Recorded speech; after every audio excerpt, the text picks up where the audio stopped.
Aotearoa, and welcome to Monday's Economy Watch, where we follow the economic events and trends that affect New Zealand.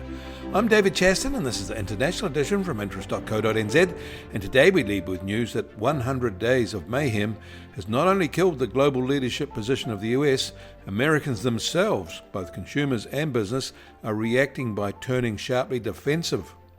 The US dollar is under pressure, Wall Street is down sharply, and benchmark bond yields are dropping hard. However, before we get into that, the week ahead will bring a relatively light set of data. In the US, it'll mostly be about durable goods orders in January, a second revision to the US Q4 2024 GDP, and personal income and spending updates. Elsewhere, India and Canada will also update their GDP, and Australia will release its CPI data. There will be business and consumer confidence data for New Zealand at the end of the week too.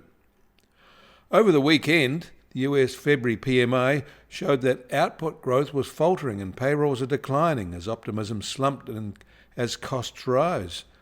Their service sector is now contracting and at a 2-year low.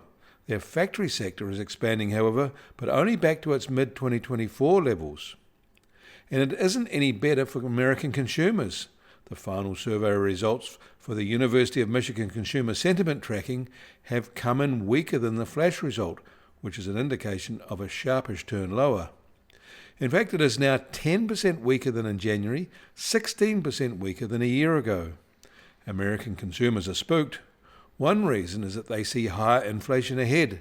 The final reading for this indicates consumer prices are expected to be 3.5% higher in a year, a worsening of the flash February result that reported a 3.3% rise. January existing home sales slumped nearly 5% too from December, although they were up slightly from the same month a year ago. But the year-on-year improvement is being whittled back. And new homes are likely to get more expensive in the US, with global tariffs to be imposed on softwood timber. Now more of Trump's billionaire backers are having second thoughts about what they have funded. And the about-to-retire Warren Buffett issued his shareholder letter over the weekend with some clear criticism of Trump and his tax-avoiding accomplices. Buffett said paying taxes is patriotic and essential for a functioning society, and his companies paid $26.8 billion in 2024. That's alone 5% of all corporate taxes paid in the US, and far more than all the tech companies combined. Trump is going into bat to ensure those tech companies don't have to pay any taxes in the foreign countries they operate in. In Canada, retail sales volumes are up 2.5% in December, up 3.9% in value terms from a year ago. This is actually quite an impressive result. This will be an interesting metric to watch in future given the nationwide push by Canadians to shift away from buying American-made products in protest at the insults launched by the US president. In Japan, they finally have inflation, real inflation this time. It climbed to 4% in January from 3.6% in the prior month, which is their highest reading since January 2023. Food prices rose at the steepest pace in 15 months, up 7.8%, with fresh vegetables and fresh food contributing most to the upturn. No doubt their central bank will react to this sharper than expected move.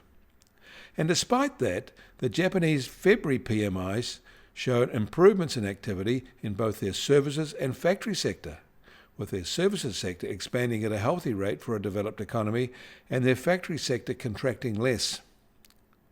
India is still expanding fast. Their February PMIs show a better than January rise for their services sector and a weaker than January expansion for their factory sector. Both expansions are the envy of most other countries, even if it is from a low base. And the EU PMI survey for February recorded a small expansion, but it also records their fastest input cost inflation since April 2023. The overall expansion recorded is largely due to a recovery in the German factory sector. And speaking of Germany, they've been voting in federal elections this weekend.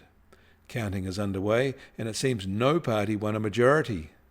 The conservative CDU won the largest bloc, and the far-right AfD came in second according to exit polling.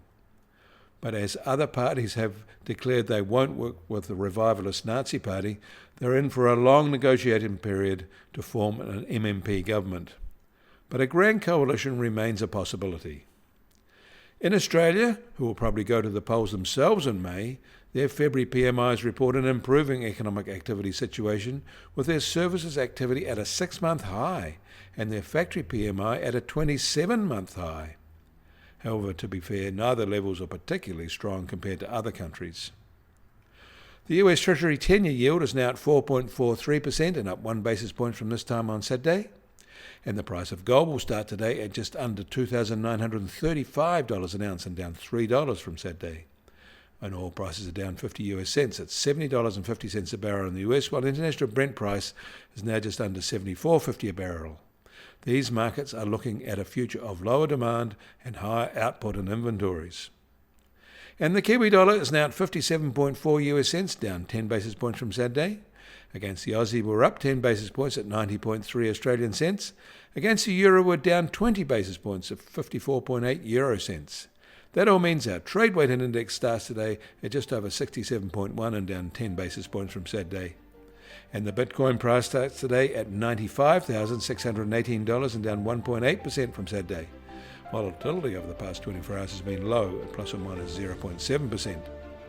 You can find links to the articles mentioned today in our show notes, and you can get more news affecting the economy in New Zealand from interest.co.nz. Kia ora, I'm David Chaston, and we'll do this again tomorrow.